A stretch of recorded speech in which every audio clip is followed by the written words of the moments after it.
Mail adresi abi. Atak? Abi.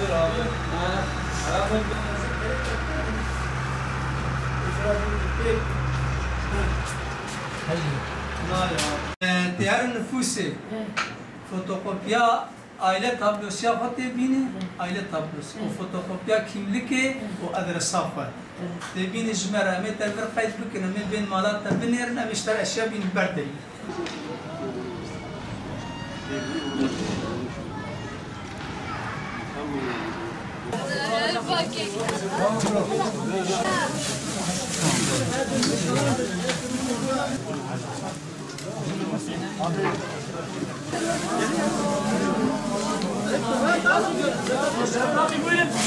كاس ثاني ثاني شو رجعت بخير خالتك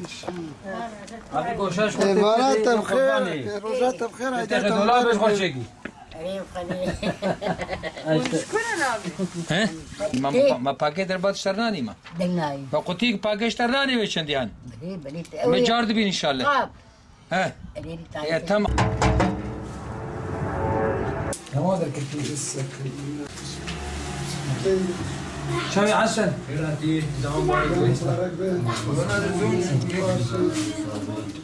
مباشرة حتى عيد هوانه شوي يا مبارك بن شو انا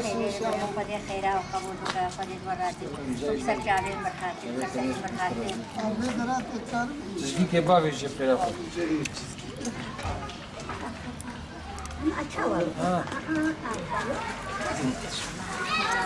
تمام هيدا قدير عتيم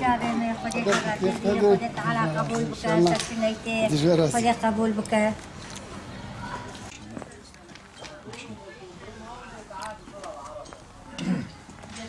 مالي سر تعبان عدا وكتب مبارك خذ إيماني بودا خذ زعبوكي وبيت تمام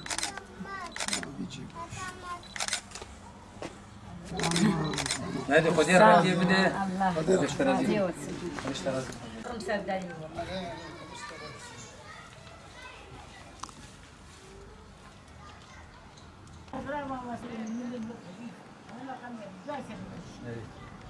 تعال شوف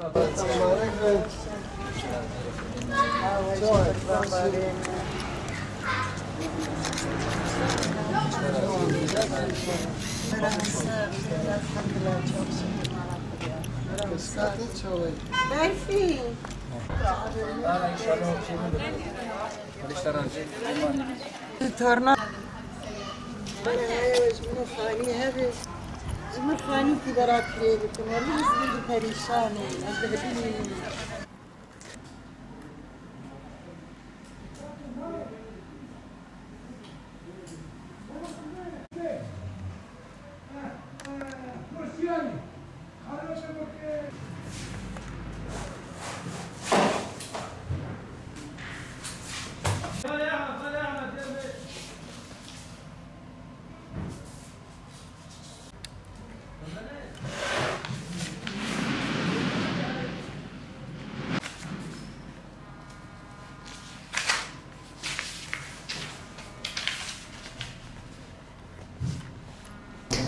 Kızıltepe Rahmet Gıda Bankası olarak 2015 yılı içerisinde hayırseverlerin bağışladığı yardımları derneğimizde kayıtlı bulunan başta Kızıltepe ilçe ve merkezinde olmak üzere ve diğer mahallelerde ikamet eden yetim muhtaç 909 aileye 40.316 TL değerinde gıda, 361 aileye 11.223 TL değerinde giyim, 427 aileye 19.964 TL değerinde kırmızı et, 18 aileye 6.135 TL'lik nakdi yardımında bulunduk.